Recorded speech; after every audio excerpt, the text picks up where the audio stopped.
इसलिए पूरा है भरोसा मेरी हार नहीं होगी। पूरा है भरोसा मेरी हार नहीं होगी। ये भरोसा पूरा होना चाहिए।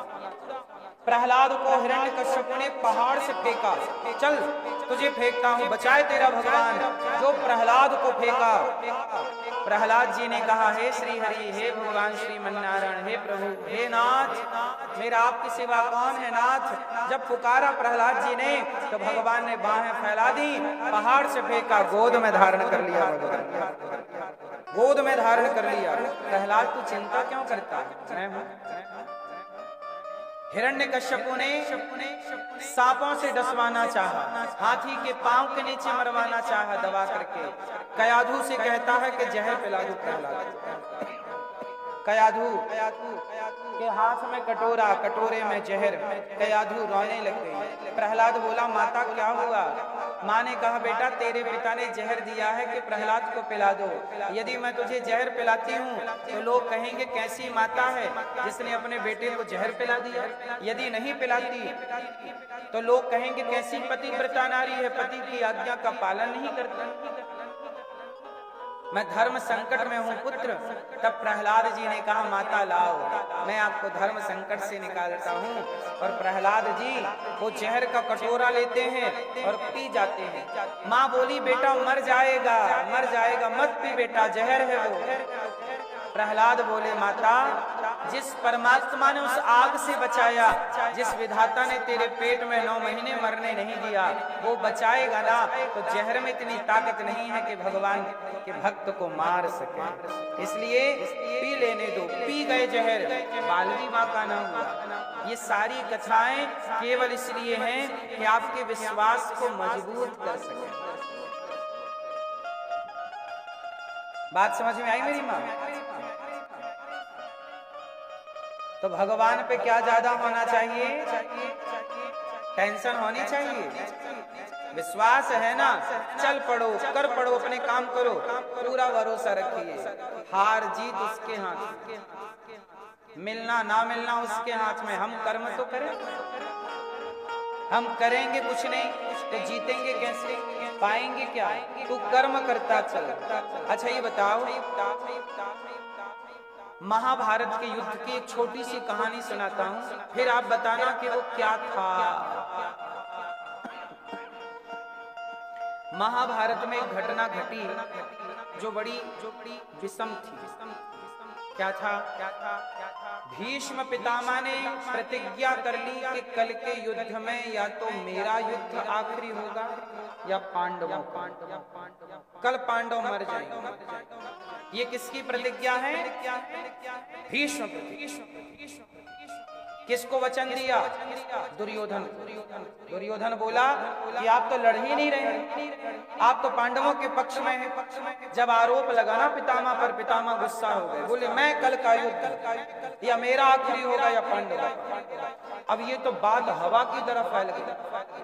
द्रौपदी के कानों में चला बात गई कि कल तो मेरे पति मारे जाएंगे, क्योंकि पितामह को मार पाना संभव नहीं है, पितामह से मरना ही पड़ेगा। द्रौपदी घबराई, रात के 12 बजे श्री कृष्ण के कक्ष में गई। कन्हैया, उस समय बांसुरी बजा रहे कन्हैया। द्रौपदी बोली, मेरे पतियों पे संकट है और तुम्हें बांसुरी बजाने की पड़ी। मेरी बात सुनो, क्या हुआ? बोले, मेरे पतियों को मारने की प्रतिज्ञा कर ली पितामह ने, कैसे बचाओगे?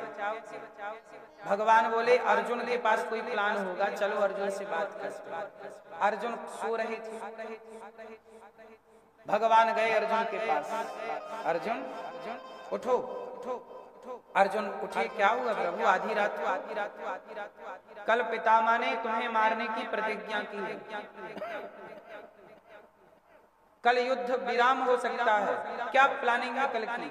अर्जुन बोले, प्रभु कल की कोई प्लानिंग नहीं है, एक काम करो अभी सो जाओ, आप भी और हमें भी सोने दो। भगवान बोले कि कल तुम्हें मरना है। अर्जुन बोले, प्रभु जिसके लिए आप रात रात जाग रहे हो, उस अर्जुन को कैसे कोई मार सकता है आपके होते हुए? मैं तो आपके भरोसे सो रहा हूँ, आप भी सो जाओ। अब बताइए ये अर्जुन का क्या था? क्या ऐसा भरोसा आपको है? ऐसा भरोसा करिए ना, सोइए बिंदास। भगवान है हमारे साथ। यदि भगवान है तो कोई कुछ नहीं बिगाड़ सकता। मेहनत करिए, कर्म करिए, काम करिए, पर भरोसा भगवान का बनाए रखिए। पूरा है भरोसा, मेरी हार नहीं हो। अब क्या हुआ? द्रौपदी को लेके भगवान गए, चलो तुम ही कुछ करो। क्या करें? द्रौपदी युद्ध लड़ने जा रही है। बोले कल का युद्ध द्रौपदी तुम लड़ो, लेकिन कल का युद्ध आज रात को ही लड़ना पड़ेगा। चलो युद्ध की तैयारी करते हैं। चलो कहाँ चलना है? बोले पितामह के कमरे में। द्रौपदी और कृष्ण बचते बचाते दोनों गए पितामह के कमरे में। भगवान ने कहा द्रौपदी लंबा घूंघट डालो, मैं द्वार पे खड़ा हूँ, तुम अंदर जाओ, पितामह को प्रणाम करना। रात के लगभग 2 बज रहे होंगे। द्रौपदी गई और पितामह को प्रणाम किया। प्रणाम पितामह, प्रणाम। पितामह को लगा दुर्योधन की पत्नी आई है सवेरे सवेरे, तो आशीर्वाद दे दिया, सौभाग्यवती भव, पति प्रिया भव, अखंड सौभाग्यवती भव। तब द्रौपदी ने घूंघट उठाया, वाह पितामह, सवेरे कल के युद्ध में आप मेरे पतियों को मारने का वचन ले चुके हैं और आज मुझे अखंड सौभाग्यवती का वरदान दे रहे हैं। जब आप मेरे पतियों को मार डालोगे तो मैं सौभाग्यवती कैसे रहूंगी?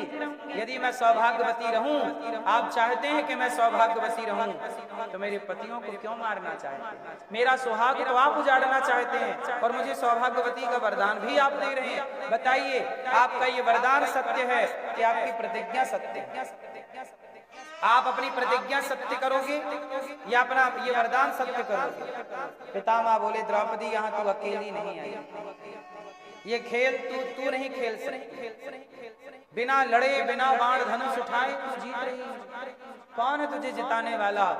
द्वार पर आए तो द्रौपदी की चरण पादुका, चप्पल चरण पादुका छाती से लगाकर श्री कृष्ण खड़े थे। भगवान बोले, पितामह बोले कन्हैया ये चरण पादुका किसकी है? बोले द्रौपदी की। तो आप छाती से क्यों चिपकाए हैं? बोले द्रौपदी की चरण पादुका आपके द्वार पर कोई देख लेता तो आप पे पांडवों के पक्ष का आरोप लग जाता कि आप पांडवों के साथ मिले हुए। दुर्योधन आरोप लगा देता, इसलिए द्रौपदी की चरण पादुका मैं लेकर खड़ा हूं छिपके। भगवान कृष्ण की बातें सुन के पितामह रो पड़े, कन्हैया जिन पांडवों के रक्षा के लिए आप चरण पादुका उठा सकते हैं, उन पांडवों का कोई बाल भी बांका नहीं कर सकता। कौन क्या बिगाड़ेगा? द्रौपदी युद्ध जीत करके आ गई और अगला दिन जब युद्ध हुआ उसी दिन भीष्म पितामह बाणों की सैया पर ले गए। मार ना पाए, स्वयं बाणों की सैया को ग्रहण किया। द्रौपदी का, अर्जुन का क्या है कृष्ण पर? भरोसा। ऐसा भरोसा कोई भक्त भगवान पे करे तो बताइए ऐसा भरोसा करने वाला कभी हार सकता है? हारता वही है जिसे भरोसा नहीं। इसलिए कहता हूं परिस्थितियां कैसी भी हों पर भगवान पे भरोसा पूरा रखना सीखो। कोई आपका साथ नहीं देता, आप पर संकट आएगा सब दूर खड़े हो जाएंगे। आपका साथी यदि कोई है तो केवल भगवान आपके साथी है, कोई साथी नहीं है आपका। आज समय अच्छा है ना आपका, सब आपसे कहेंगे हम तुम्हारे साथ हैं, हम तुम्हारे, जरा समय बिगड़ने दीजिए, विपरीत आने दीजिए, फिर देखिए लोग आपको पहचानने से इनकार कर देंगे। ये जान पहचान भी अच्छे समय की है साहब, समय बिगड़ता है कोई नहीं जानता। इसलिए हर समय कोई आपका साथी है तो केवल भगवान। इसलिए उनसे भरोसा, उनमें विश्वास जोड़ करके रखिए। अच्छा एक बात बताओ, सुई के छेद से हाथी घोड़ा निकल सकता है कि नहीं? सुई के छेद से हाथी घोड़ा निकल सकता है? हाँ या ना? जोर से, जोर से ना, ना